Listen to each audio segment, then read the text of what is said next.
नमस्कार, मी शिवाजी काळभोर, पत्रकार, सातारा. यशवंत महाराष्ट्र यूट्यूब चॅनलमध्ये आपलं स्वागत आहे. महाराष्ट्रात विधानसभा निवडणुकीत महायुतीला जे अभूतपूर्व यश मिळालं, विशेषतः सातारा जिल्ह्यात सर्वच जागा महायुतीच्या बाजूने आल्या आणि एकही जागा इथं विरोधकांची किंवा महाविकास आघाडीची आली नाही. आता 8च्या 8 जागा सातारा जिल्ह्यातून महायुतीला आल्यामुळं अनेकांना आपण भविष्यात किंवा मंत्री बनावं अशी इच्छा होणं साहजिकच आहे. परंतु यात दोन नावं महत्त्वाची आहेत.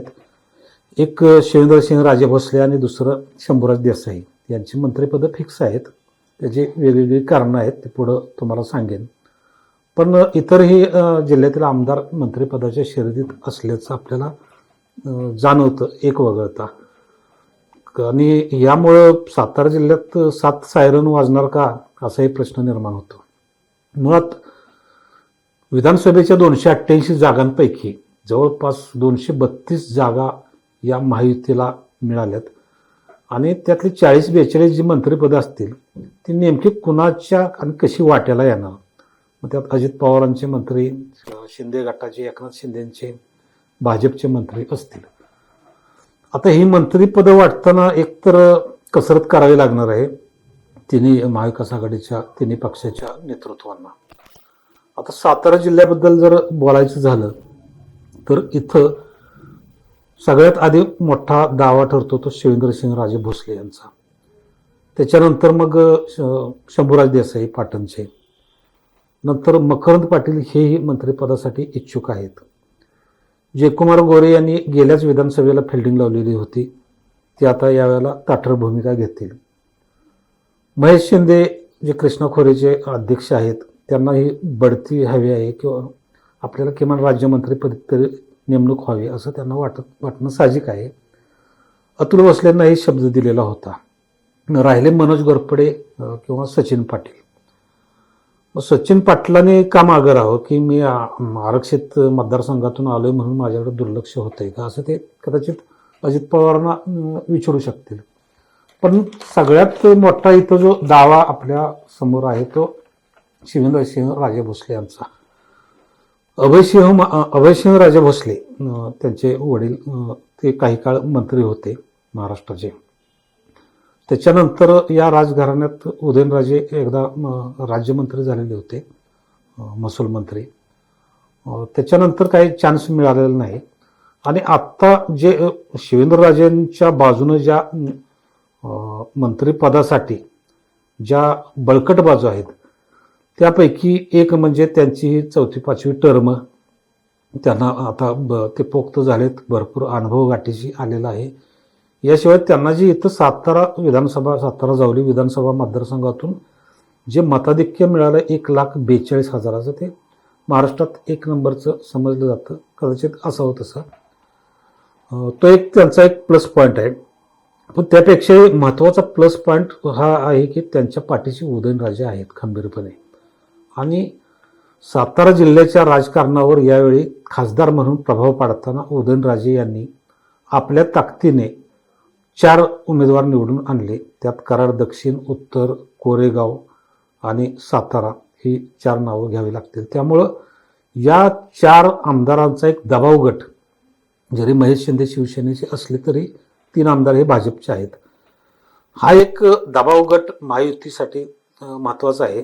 त्यामुळं आणि जर यातलं कोण मंत्री झालं नाही तर तो उदयनराजेंसाठी ती एक कमीपणाची बाब ठरेल. आणि एवढी रिस्क हे श्रेष्ठी किंवा भाजपचे नेतृत्व घेणार नाहीत.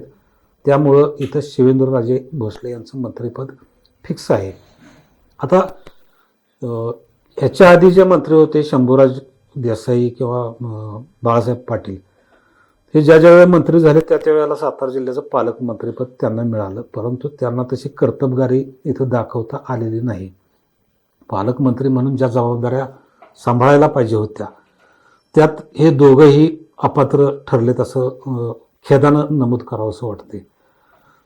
ती पात्रता शिवेंद्रसिंहराजे भोसले यांच्याकडे नक्कीच आहे आणि त्यांना कुठलं कॅबिनेट मंत्रिपदच मिळणार त्यात काही वादच नाही. पण खातं कुठलं मिळते, मुळात जे महत्त्वाची खाते आहेत त्यांच्यासाठी वरच्या पातळीवर फिल्डिंग लावून यात महायुतीतच गदारोळ माजला आहे आणि त्याच्यामुळं वाद निर्माण झाले. त्यामुळं मला असं वाटतं की शिवेंद्रसिंहराजेंना सहकार हे सुद्धा महत्त्वाचंच आहे खातं तसं जे बाळासाहेब पाटील यांना मिळालेलं होतं. विशेष त्यांना काही करून दाखवता आलं नाही, परंतु शिवेंद्रसिंहराजे यात करून दाखवतील असं वाटतंय. बाकी त्यांच्याबद्दल ज्या 2 बँकांच्या चर्चा होतात अजिंक्यतारा वगैरे तो विषय वगळून द्या, परंतु जिल्हा बँकेचे पण ते अध्यक्ष होते. त्यामुळे त्यांना या मंत्रिपदाशिवाय पालकमंत्रीपद पण मिळेल ही शक्यता जास्त आहे. आता शंभूराज देसाई यांचा जर विचार करायचं म्हटलं तर शंभूराज देसाई यांना 2 जिल्ह्यांची पालकमंत्रीपदं होती. एक एकनाथ शिंदेंचा जिल्हा ठाणे जिल्हा आणि दुसरा त्यांचा स्वतःचा म्हणून सातारा जिल्हा. त्याच्या आधी ज्या वेळेला महाविकास आघाडीचं सरकार होतं त्यावेळेला त्यांना तिकडं विदर्भातल्या कुठल्या तरी जिल्ह्याचं पालकमंत्रीपद दिलेलं होतं आणि ते तिकडं कधी फिरकत पण नव्हते. सातारा सोडून ते विशेष काय कुठं जात नव्हते. परंतु नंतर ज्या वेळेला गुवाहाटीला एकनाथ शिंदेंबरोबर ते गेले आणि त्यांनी जी निष्ठा दाखवली, आघाडी घेतली, त्याचं एक फळ म्हणून त्यांना परत मंत्रिपद मिळेल, कॅबिनेट मंत्रिपद. परंतु त्यांनी या मंत्रिपदाच्या काळात किंवा पालकमंत्री असताना सातारा जिल्ह्याचा इथं वादविवाद करण्याशिवाय दुसरी कुठलीही कामं केलेली नाहीत. आता उत्पादन शुल्क खात्याचे मंत्री असताना त्यात विशेष असं काही केलं नाही. त्याने सरकारचा महसूल किंवा उत्पादन शुल्क खात्यामार्फत त्याने तिजोरीत थोडीफार भर घालण्याचं काम केलेलं असेल, परंतु दखल घेण्यासारखं कुठलंही एकही काम नाही त्यांच्याकडं. पण त्यामुळे त्यांना निष्ठेचं फळ मिळेल आणि ते साहजिकच आहे. आता तिसरं नाव घ्यायचं झालं तर वाई खंडाळा महाबळेश्वरचे आमदार मकरंद पाटील. अजित पवारांनी या घराण्याच्या बाबतीत कुठलीही कमतरता ठेवायची नाही असं मनाशी ठरवलेलं दिसतंय.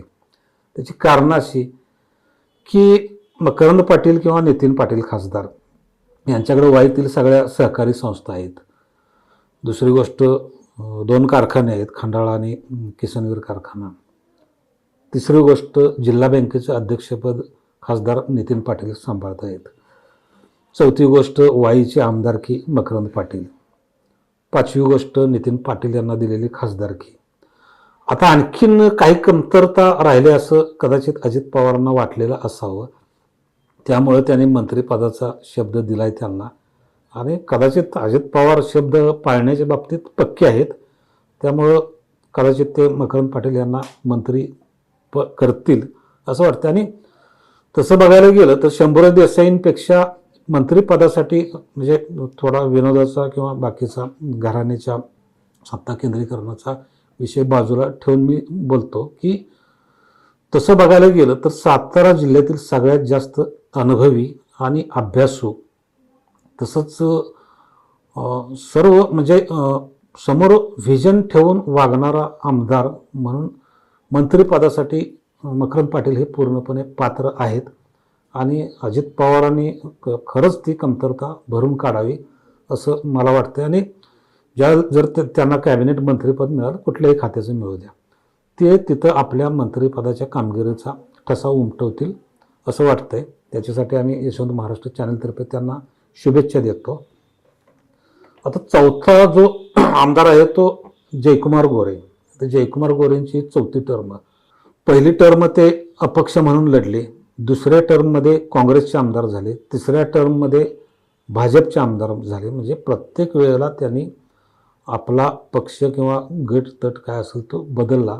आता दुसऱ्यांदा ते भाजपमधून आमदार, चौथ्यांदा मान मतदारसंघातून आमदार झालेले आहेत. आता त्यांच्याबद्दल बोलायला तेवढं कमी आहे, कारण त्यांची कारकीर्दच एवढी झळाळून निघणारी आहे.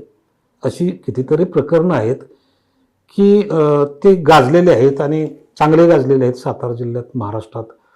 आणि सातारा जिल्ह्यात त्यांचा मतदारसंघ सोडून इतर ठिकाणी कुरघोड्या करण्यात, उड्या मारण्यात, उदयनराजेंचा वाईटपणा घेण्यात त्यांनी धन्यता मानली.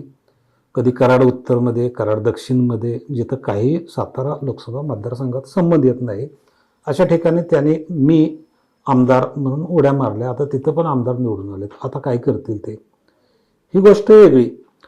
परंतु त्यांचा जर पूर्वी इतिहास पाहिला, सांगलीतला असेल किंवा कुठला इथला सातारा जिल्ह्यातला असेल, त्यांची जी प्रकरणं पाहिली, मग कुठलीही पवन चक्क्यांची प्रकरणं असतील किंवा मग मायनीचं मेडिकल कॉलेजच्या माध्यमातून देशमुख कुटुंबांना पक्षाच्या सत्तेच्या माध्यमातून दिलेला त्रास, हे एवढे गुण अवगुण असतील अशा माणसाला जर मंत्री केलं, ज्या माणसाला त्यांच्या मतदारसंघातला माड्यातला खासदार निवडून आणता आला नाही, त्याला पाडलं, अशा मंत्र्याला जर गेल्या टर्मला देवेंद्र फडणवीस यांनी सांगितलेलं होतं की तुम्ही निवडून द्या, मी यांना आमदार करतो जयकुमार गोरेंना. आता त्या टर्मला काही शब्द पाळला नाही, ह्या टर्मला पाळतील का नाही माहीत नाही. परंतु जे जे आमदार सातारा जिल्ह्यातील निवडून आलेले आहेत, त्यात यांचा नंबर वेगळ्या बाबतीत पहिला लागेल, एवढं फक्त मी इथं ठामपणे सांगू इच्छितो. जयकुमार गोरे यांनी जनतेची कामं करण्यापेक्षा राजकारण, त्यातून कुरघोड्या आणि बाकीच्या ज्या भानगडी केल्या, त्याला सातारा जिल्ह्यातून विरोध असणार आहे. मुख्यत्वे उदयनराजेंचा विरोध असणार आहे. कारण एका पक्षात राहून उदयनराजेंशी वैर घेण्याचं काम त्यांनी केलं. आणि दुसरी गोष्ट की मी उदयनराजेंच्या पेक्षा मोठा आहे असं कायम लोकांच्यात बिंबवणे आणि मुंबईच्या भाजपच्या वर्तुळातही त्या पद्धतीने वागणं, या गोष्टीला उदयनराजे यांचा विरोध असेल. आणि त्यातून मग देवेंद्र फडणवीस मग बोलघेवडा म्हणून किंवा आणखीन काय त्यांचे गुण म्हणून जर मर्जी त्यांनी राखली आणि मंत्रिपद दिलं तर ते एक विशेष गोष्ट मानावी लागेल. शशिकांत शिंदे कधी काळी सातारा जिल्ह्याचे पालकमंत्री होते आणि पालकमंत्री असताना त्यांनी काय दिवे लावले त्यांचं त्यांना माहीत. आणि त्यामुळेच बहुधा 2 निवडणुका ते हरले. आत्ताची पण निवडणूक हरले ते. महेश शिंदे कोरेगावमधून पुन्हा निवडून आले. महेश शिंदेने तालुक्यातील जनतेला आपलंसं केलं कृष्णा खोरेच्या माध्यमातून किंवा आमदारकीच्या किंवा माहितीच्या सत्तेच्या माध्यमातून कामं केलीत. त्यामुळं लोकांनी भरभरून मतं दिली त्यांना आणि निवडून आणलं. त्यामुळं आपल्याला आता गेल्या वेळेला कृष्णा खोरेचं अध्यक्षपद होतं, लाल दिवा होता, परंतु आत्ता यावेळेला मला किमान राज्यमंत्रीपद मिळावं अशी त्यांची अपेक्षा असणं साहजिकच आहे. परंतु या गोष्टी आता शिवसेनेच्या वरच्या पातळीवर किंवा एकनाथ शिंदे आता तेच ह्या खेळ्या करून घायला आलेत. त्यामुळे आता बाकीच्यांच्यासाठी किंवा महेश शिंदेसाठी ते एक सातारा जिल्ह्यातले आपले सहकारी आडनाव बंधू म्हणून कशा पद्धतीनं फिल्डिंग लावतात किंवा वर्णी लावतात त्यांची हे आपल्याला पाहावं लागेल. आता कराड दक्षिणचे आमदार आहेत अतुल भोसले. अतुल भोसले यांनी खूप प्रयत्न करून आणि लोकांची कामं करून मतदारसंघात आणि त्या पद्धतीनं लोकांची मतं मिळवून ज्या माणसाची इमेज म्हणजे पृथ्वीराज चव्हाण यांची माजी मुख्यमंत्री म्हणून चांगली होती, त्यांच्याशी लढून त्यांनी दक्षिणमध्ये भाजपसाठी वातावरण अनुकूल केलं. त्यामुळं मी माजी मुख्यमंत्र्यांचा पराभव केलेला आहे. त्यामुळं मला मुख्यमंत्रीपद मिळावं अशी त्यांनी अपेक्षा बाळगली तर त्यात काही वावगं नाही. परंतु त्यापेक्षा महत्त्वाचं म्हणजे देवेंद्र फडणवीस ज्या वेळेला कराडमध्ये आलेले होते मागे एकदा गेल्या वर्षी, त्यावेळेला त्यांनी सांगितलेलं होतं की इथून तुम्ही अतुल भोसलेंना निवडून द्या, इथं माजी मुख्यमंत्री निवडणुकीत हरवा, मी अतुल भोसलेंना मंत्री करतो. परंतु आता कशा पद्धतीनं देवेंद्र फडणवीस, कारण आता ह्या 232 आमदारांमधून साताऱ्यातून एवढे आमदार जर मंत्री करायचे म्हटले तर थोडंसं अवघड वाटतंय. मनोज घोरपडे पण म्हणू शकतात की मी माजी सहकार मंत्री किंवा माजी पालकमंत्र्यांना हरवून आलेलो आहे, परंतु मनोज घोरपडेंना यावेळेला संधी मिळेल असं वाटत नाही. मग राहतंय कोण? मग फलटणचे सचिन कांबळे पाटील एवढेच उमेदवार राहतात. मग अजित पवारांना कदाचित गमतीचा गोष्ट सांगतो की अजित पवारांना असं वाटू शकतं की आरक्षित मतदारसंघातून जिथं आमच्या राष्ट्रवादीच्या गटाची काहीच ताकद नाही, तिथं भले भाजपच्या रणजितसिंह निंबाळकरांचा पाठिंबा घेऊन का होईना, पण मी फलटणच्या श्रीमंत घराण्यावर टीका करून त्यांना निवडून आणले, मग मी त्यांना मंत्रिपद का देऊ नये आता परिस्थिती अशी की आले अजित पवारांच्या मनात तेथे कोणाचे काही चालना. अजित पवार हे ग्रेट नेते आहेत आणि त्यामुळं काय करतील सांगता येत नाही. तर मग आता बघूया मंत्रिपदासाठी कोणाकोणाची लॉटरी लागते. आता शिवेंद्रसिंहराजे तर फिक्सच आहेत, शंभूराजे पण फिक्स वाटत आहेत. बाकीचे आणखीन कोणाला मंत्रिपदं मिळाली तर ते सातारा जिल्ह्यासाठी चांगलंच आहे. त्यामुळं बघूया आपण या 2-4 दिवसात काय 5 तारखेलाच कळेल आपल्याला. नमस्कार.